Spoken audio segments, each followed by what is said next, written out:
So, sir, when someone has wronged us or has abused us in some way, we either have feelings of hostility and Oh, resentment. we must file a suit.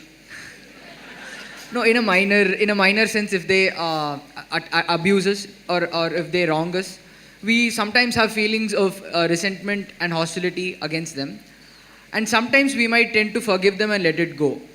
So, my question here is, where must we draw a line to hold the wrongdoer responsible for what he does, and when should we know to forgive him, and when should we know to let it go? So, this is the question.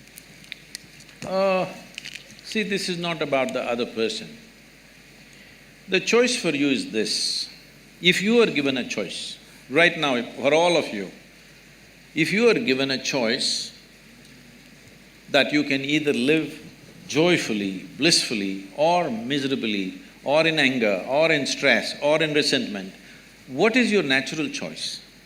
You must choose, I'm going to bless you right now. What is your natural choice? Joyfully, isn't it? Because every human being is looking for highest level of pleasantness for himself or herself. You can call it joy, you can call it bliss, these are just words. Essentially, we want highest level of pleasantness for ourselves. If your body becomes pleasant, we call this health. If it becomes very pleasant, we call this pleasure. If your mind becomes pleasant, we call this peace. If it becomes very pleasant, we call this joy. If your emotions become pleasant, we call this love. If it becomes very pleasant, we call it compassion. If your very life energies become pleasant, we call this bliss. If it becomes very pleasant, we call it ecstasy. If your surroundings become pleasant, we call this success. Only to make your surroundings pleasant, you need the cooperation of all these people.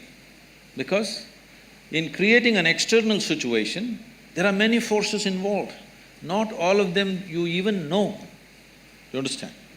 You want to create a wonderful situation for yourself, you don't even know how many forces are working in that area. If you harness a few forces, if they cooperate, things will happen.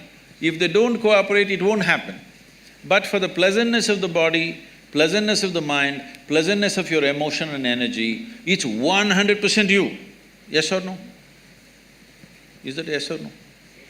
No, no, because in some cultures this is yes, in some cultures this is, you know.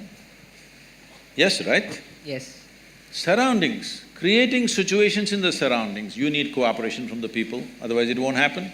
So only for success, you need cooperation. To keep yourself pleasant is 100% yours. So right now, you know well that you want to be peaceful, but somebody else is doing something. What are they doing?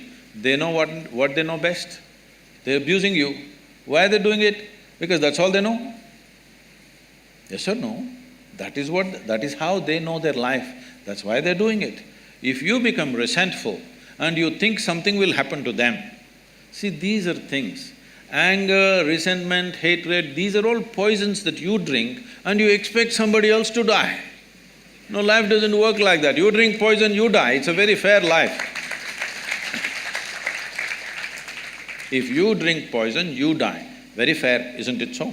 I drink poison and you die, is it fair? So, people who are in anger, resentment, hatred, this is their thing. They are drinking poison. When I say poison, I am not saying in a moral sense. There is substantial medical evidence right now that we can show you with a blood test that 5 minutes before you take your blood test right now, 5 minutes you may remain in extreme anger and take your blood test, you will see you're chemically poisoned actually.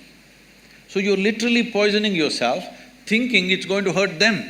No, it's only going to hurt you.